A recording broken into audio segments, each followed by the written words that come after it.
వార్తలను వాస్తవాలతో కూడుకున్నటువంటి విశ్లేషణలను కాలంతో పాటు పోటీ పడుతూ ఎండకెండుతూ ఎండ వార్తలను, వానకు తడుస్తూ వానకు వణుకుతూ వాన వార్తలను, చలికి వణుకుతూ చల్లటి వార్తలను ప్రజలకు చేరవేస్తూ అనునిత్యం ప్రజాసేవలో ఉంటున్నటువంటి మా నల్లగొండ జర్నలిస్ట్ మిత్రులందరూ కూడా పేరు పేరున నమస్కారం.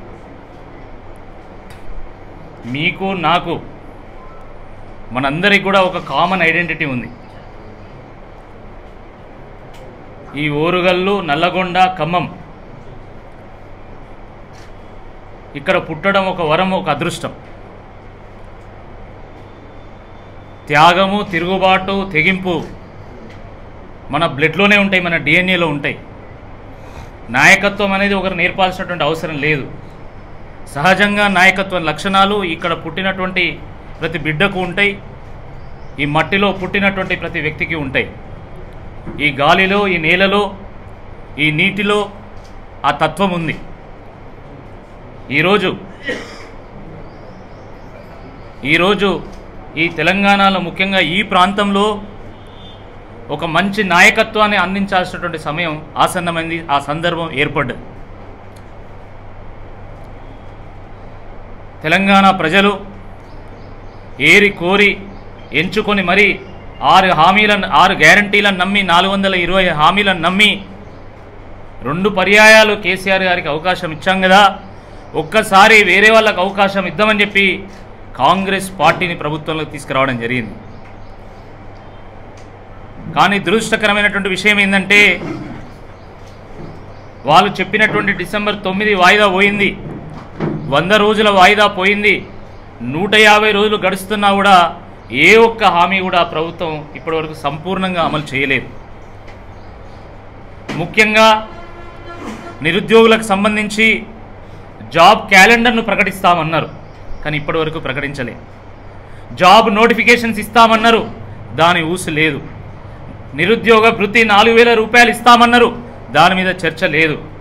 మెగా డిఎస్సి ద్వారా 50,000 పోస్టులను విడుదల చేస్తామన్నారు, దాని ఊసే లేదు ఇప్పటివరకు. టెట్తో సహా ఏ ఒక్క ప్రభుత్వ పరీక్షకు కూడా ₹1 రుసుము కూడా తీసుకోమన్నారు, కానీ ఈరోజు దానికి విరుద్ధంగా వివరిస్తూ ఉన్నారు. ప్రభుత్వ ఉద్యోగులకు సంబంధించి డిఏలు ఇస్తామన్నారు, పిఆర్సి ఇస్తామన్నారు, అనేక బెనిఫిట్స్ ఇస్తామన్నారు, కానీ అన్నీ కూడా తుంగలో తొక్కడం జరిగింది.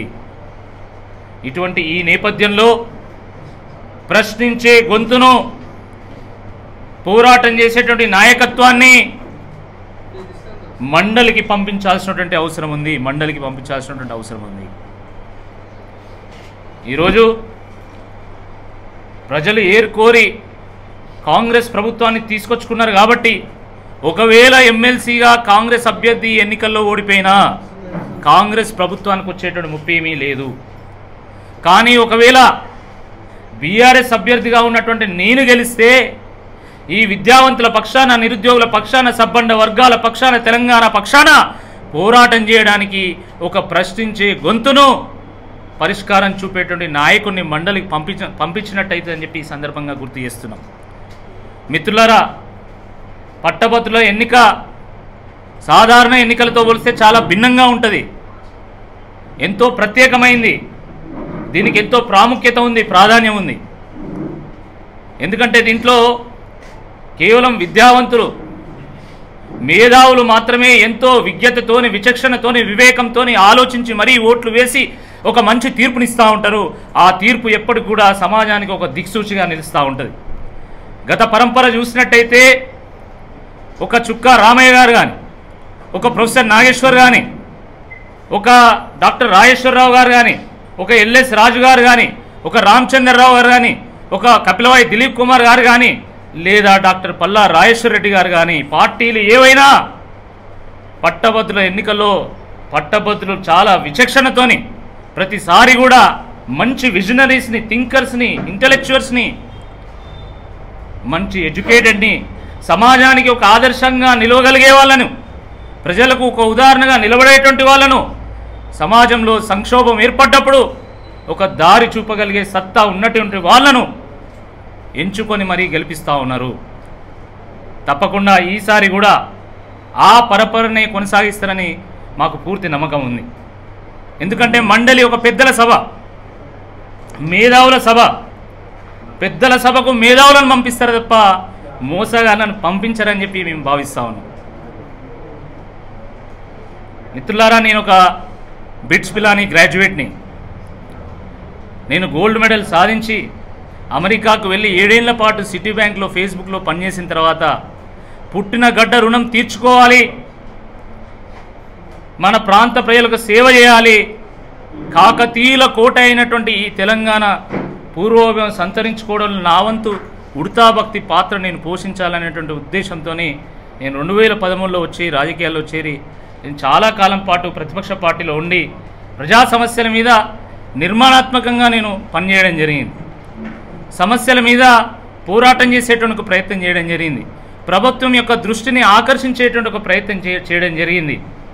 దాంట్లో నిజాయితీ ఉంది కాబట్టి నేను తెలంగాణ కేసీఆర్ గారి నాయకత్వంలో ముందుకెళ్తుంది కాబట్టి దాంట్లో నేను భాగస్వామ్యం కావాలనుకున్న తర్వాత కేసీఆర్ గారు నా పోరాటంలో నిజాయితీ ఉందని గమనించిన తర్వాత ఎంతోమంది సమఉజ్జీవులు ఉన్నా కూడా, ఏమాహేమీలు ఉన్నా కూడా ఇప్పుడున్నటువంటి రాజకీయ పరిస్థితికి, ఇప్పుడున్నటువంటి ఈ సందర్భంలో నాలాంటి వ్యక్తి ఈ పట్టభద్రుల నియోజకవర్గానికి అవసరం అని చెప్పి వారి ఆశీస్సులు అందజేసి వారు ఆశీర్వదించి మరి నన్ను ఈ పట్టభద్రుల నియోజకవర్గాన్ని కానీ అభ్యర్థిగా ప్రకటించడం జరిగింది.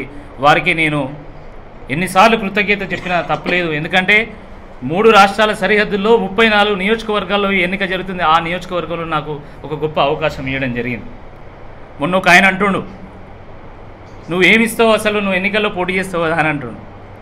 నేను అమెరికాలో పనిచేశాను, నేను కొంత డబ్బు కూడా సంపాదించిన, నా అవసరాలకు మిగిలిందంతా కూడా వచ్చిన రాజకీయాల్లోకి వచ్చిన 3-4 ఏళ్లలోనే నేను పేద విద్యార్థుల కోసం, నిరుద్యోగుల కోసం, పేద ప్రజల కోసం, వాళ్ళకి అండగా నిలవడం కోసం, వాళ్ళకి ఆసరా అందించడం కోసం ఖర్చు పెట్టాను.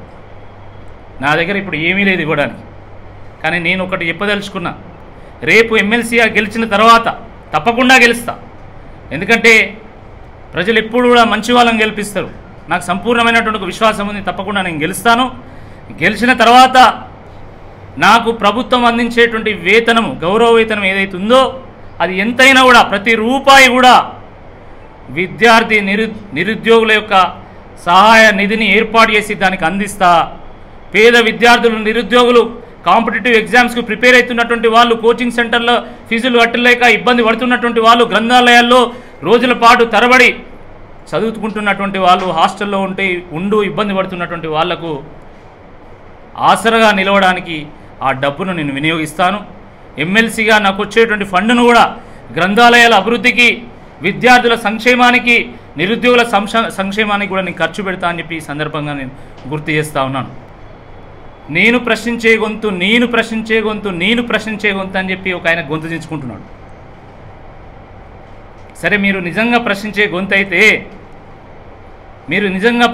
గొంతు అయితే ఈ 5 నెలల్లో మెగా డిఎస్సి మీద, నిరుద్యోగ వృత్తి మీద, జాబ్ క్యాలెండర్ మీద, నోటిఫికేషన్స్ మీద, డిఏల మీద, పిఆర్సీ మీద, రైతు బంధు మీద, రైతు బీమా మీద, తులం బంగారం మీద, మహాలక్ష్మి స్కీమ్ మీద, కేసీఆర్ కిట్ మీద ఎందుకు ప్రశ్న వేయలేదని చెప్పి ఈ సందర్భంగా నేను ప్రశ్నిస్తా ఉన్నా. మీది ప్రశ్నించే గొంత, మీది ప్రశంసించే గొంత, మీది కిరాయి గొంత, తప్పకుండా ప్రజలు ఆలోచన చేస్తారు, ప్రజలు విజ్ఞతతో ఆలోచిస్తారు. ఈ సందర్భంగా నేను విద్యావంతులందరినీ కూడా నేను ఆలోచించాల్సిందిగా కోరుతున్నా. ప్రభుత్వాన్ని ప్రశ్నించే గొంతు కావాలా, లేకపోతే ప్రభుత్వాన్ని ప్రశంసించే గొంతు కావాలా తేల్చుకోండి. ప్రభుత్వాన్ని ప్రశ్నించే గొంతు కావాలా, లేదా ప్రభుత్వంలో ఉన్నటువంటి పెద్దలకు తొత్తుగా మారినటువంటి వ్యక్తి కావాలా తేల్చుకోవాల్సిందిగా ఈ సందర్భంగా కోరుతున్నా. నేను కూడా ప్రశ్నించాను, కానీ నా ప్రశ్న ప్రజల కోసం తప్ప పైసల కోసం కాదు. మా పోరాటం పరిష్కారం కోసం తప్ప మా పోరాటం పైత్యం కోసం కాదు. మా ఆరాటం అంతా ఒక ఆశయం కోసం తప్ప మా ఆరాటం ఆదాయం కోసం కాదు. మా మాట విజన్ కోసం తప్ప మా మాట వ్యూస్ కోసం కాదు.